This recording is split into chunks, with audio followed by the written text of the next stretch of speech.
नमस्कार दोस्तों, मैं हूं आपका दोस्त दीपक।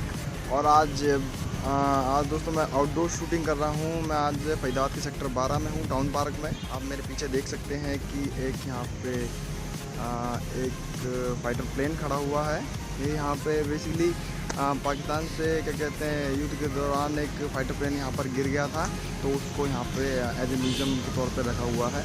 तो दोस्तों आज हम बात करेंगे डिजिटल लॉकर के बारे में। जैसा कि आप सभी को पता है कि 7 सितंबर 2016 यानी कि कल बुधवार को गवर्नमेंट ने डिजिटल लॉकर ऑफिशियली लॉन्च कर दिया है। और वैसे तो ये दोस्तों ये 2015 में ही डिजिटल इंडिया के प्रोग्राम के साथ ही इसको लॉन्च कर दिया गया था। बट इसका बीटा वर्जन जो है 7 सितंबर को लॉन्च किया, कल इसका बीटा वर्जन लॉन्च किया गया। बीटा वर्जन का मतलब ये है कि ये अभी टेस्टिंग पे है। तो दोस्तों डिजिटल लॉकर से क्या क्या फ़ायदे हैं और ये किस तरह से यूज़ कर सकते हैं, इसका क्या क्या प्रोसेस है, आज हम उसी के बारे में बात करेंगे। दोस्तों मेरा नाम है दीपक और आप देख रहे हैं टेक3 भारत। तो देखते हैं दोस्तों किस तरह से ये डिजिटल लॉकर काम करता है। तो सबसे पहले ये जान लेते हैं कि डिजिटल लॉकर होता क्या है और इसका क्या यूज़ है।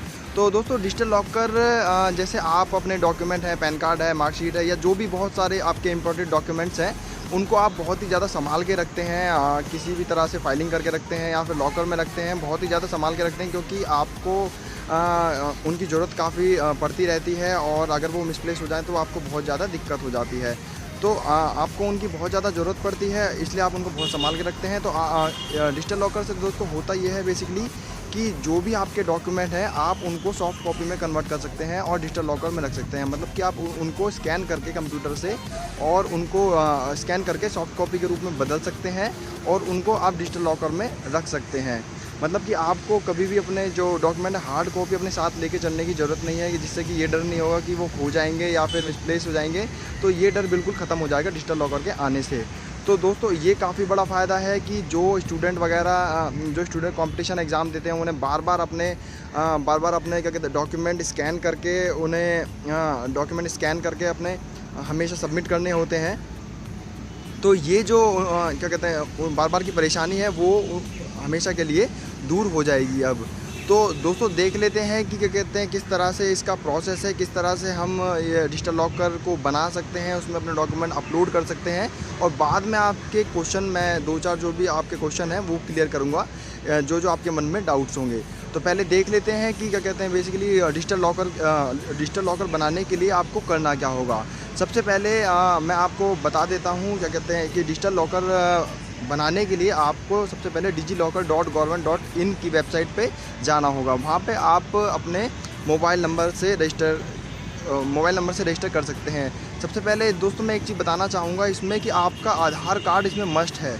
क्या कहते हैं आपके पास आधार कार्ड होना बहुत ज़्यादा ज़रूरी है, क्योंकि आधार कार्ड के लिंक से ही उसी के बिहाफ पे आप डिजिटल लॉकर को एक्सेस कर सकते हैं। तो सबसे पहले आपके पास आधार कार्ड होना ज़रूरी है। और आधार कार्ड में जो नंबर मेंशन है आपका मोबाइल नंबर, उसको आप उस वेबसाइट पर रजिस्टर कर सकते हैं।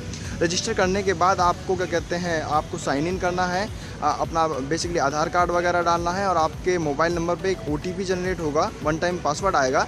उसको डालने के बाद आप उस पर रजिस्टर कर सकते हैं।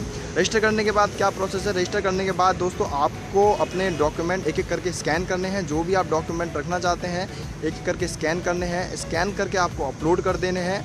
अपलोड करने के बाद आप उनको देख सकते हैं, व्यू कर सकते हैं। व्यू करने के बाद आप उनको सेव कर सकते हैं। आप कहीं भी आप उसको सेव कर सकते हैं और कहीं भी आपको उसकी ज़रूरत पड़े तो उसको एक्सेस कर सकते हैं।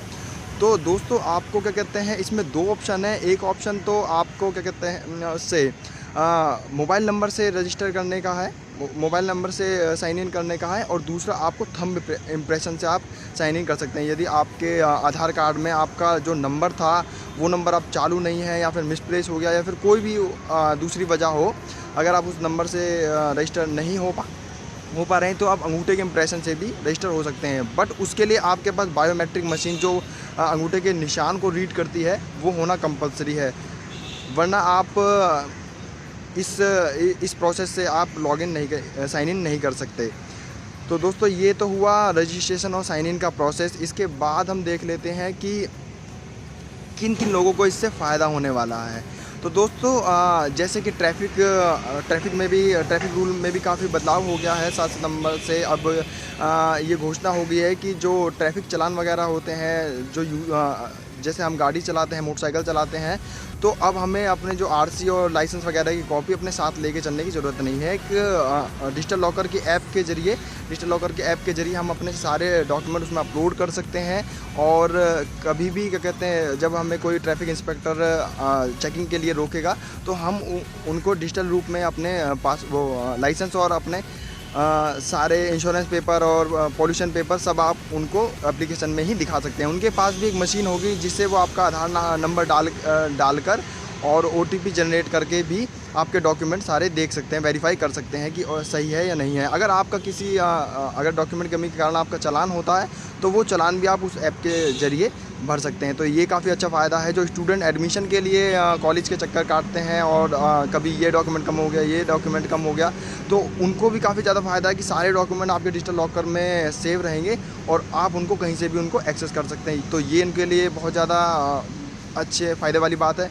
और तीसरा जो दोस्तों है कि फर्जीवाड़ा रुक जाएगा। जो डॉक्यूमेंट के कमी के कारण या फिर डॉक्यूमेंट के इधर उधर होने के कारण जो काफ़ी संस्थाओं में या काफ़ी जगह पे फर्जीवाड़े होते हैं वो बिल्कुल कम हो जाएंगे, क्योंकि आपके जो डॉक्यूमेंट है बिल्कुल सेव रहेंगे और आप उनको कहीं से भी एक्सेस कर सकते हैं। तो ये काफ़ी अच्छा वो है। तो इनके फ़ायदे देखे जाएँ तो आने वाले टाइम में काफ़ी ज़्यादा क्विक आपको रिस्पांस मिलने वाला है और काफ़ी ज़्यादा आप जल्दी इसको एक्सेस कर सकते हैं।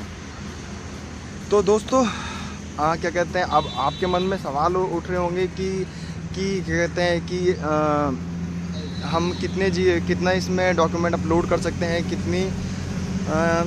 कितना आपको स्पेस मिलेगा, या फिर जो आपका आधार नंबर है उसके ज़रिए कोई और आपकी इंफॉर्मेशन तो एक्सेस नहीं कर पाएगा।